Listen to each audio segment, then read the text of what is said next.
Minggu 16 Agustus 2015, penerbangan Indonesia kembali dilanda duka.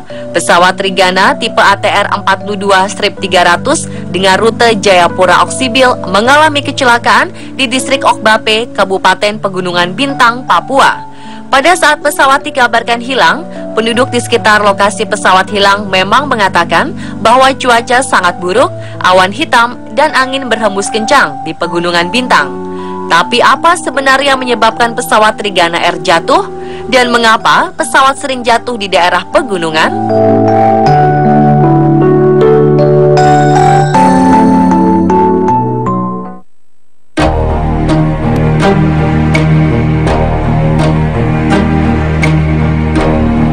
Pesawat yang membawa 54 orang ini lepas landas dari Bandara Sentani Jayapura pada pukul 14:22 waktu Indonesia Timur dan diperkirakan tiba di Oksibil pada pukul 15:04 waktu Indonesia Timur.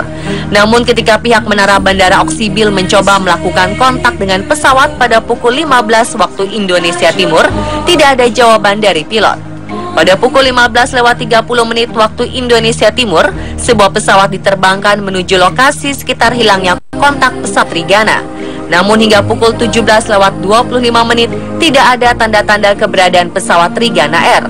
Akhirnya pencarian pun dihentikan hingga besok hari. Senin pagi, serpihan pesawat ditemukan 7 mil dari landasan Bandara Oksibil, tepatnya pada koordinat 04 derajat 49 menit 289 lintang selatan, 140 derajat 29 menit 953 bujur timur. Penemuan titik koordinat ini dilakukan oleh pesawat Trigana jenis Pilatus.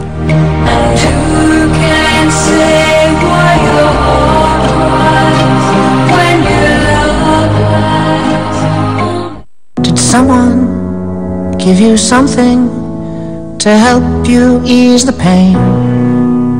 Kabupaten Pegunungan Bintang yang menjadi lokasi jatuhnya pesawat Trigana Air merupakan satu-satunya kabupaten di Pegunungan Jayawijaya yang berbatasan langsung dengan negara tetangga Papua Nugini. Wilayahnya terletak di dataran tinggi pegunungan dengan ketinggian mulai dari 400 hingga 4.000 meter dari permukaan laut. Oksibil merupakan ibu kota kabupaten ini. Karena wilayah gunungan, hampir setiap distrik terdapat lapangan terbang. Namun tidak semua bisa disinggahi pesawat terbang. Beberapa hanya bisa untuk helikopter saja.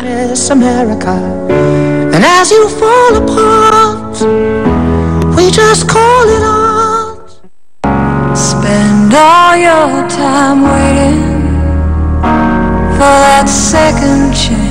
Sampai saat ini belum ada kepastian penyebab kecelakaan Trigana Air. Namun dugaan kuat mengarah pada turbulensi pesawat sehingga menabrak gunung. Turbulensi adalah perubahan kecepatan aliran udara yang terjadi secara acak dalam jangka waktu yang pendek.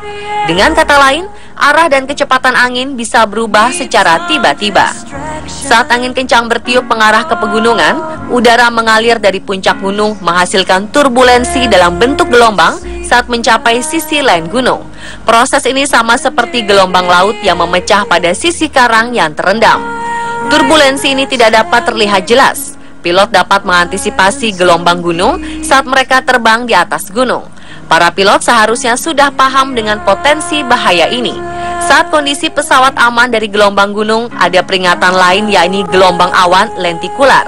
Awan lentikular adalah awan yang biasanya terbentuk di sekitar bukit dan gunung akibat pergerakan udara di kawasan pegunungan. Awan terbentuk ketika arus udara lembab dipaksa naik ke atas melalui pergerakan angin ke sebuah gunung. Awan ini berbentuk seperti laut yang berombak.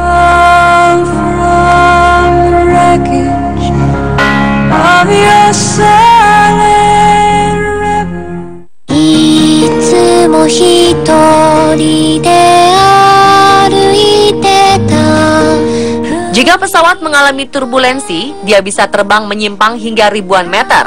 Inilah yang diduga terjadi pada pesawat Trigana Air.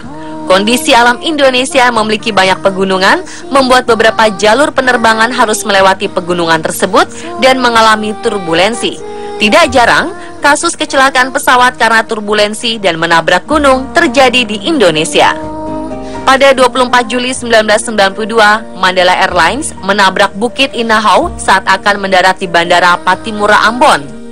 Seluruh 70 penumpang dan awak pesawat tewas. Saat itu sedang terjadi badai yang cukup parah. Pilot berusaha mendarat di Bandara Patimura, namun tidak melihat bukit yang dia lintasi. Akhirnya pesawat menabrak bukit tersebut.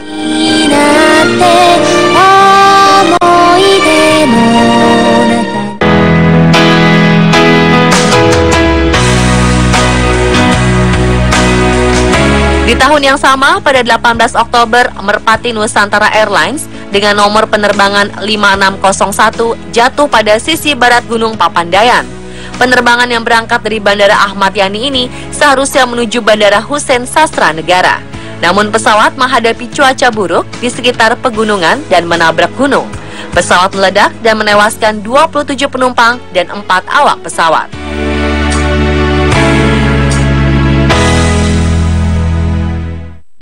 Her face was white as rain, soft as a rose. Tahun 1997, kecelakaan pesawat kembali terjadi di daerah pegunungan Sumatera Utara. Garuda Indonesia dengan penerbangan GA152 jatuh di Desa Buah Nabar, Kecamatan Sibolangit, Kabupaten Deli Serdang, Sumatera Utara. Kecelakaan pesawat yang menewaskan 234 orang ini disebabkan karena cuaca buruk dan kabut asap tebal yang membuat pilot kehilangan pandangan mata. Pilot akhirnya dituntun dari menara pemancar, namun kesalahan komunikasi menyebabkan pesawat menabrak tebing dan jatuh.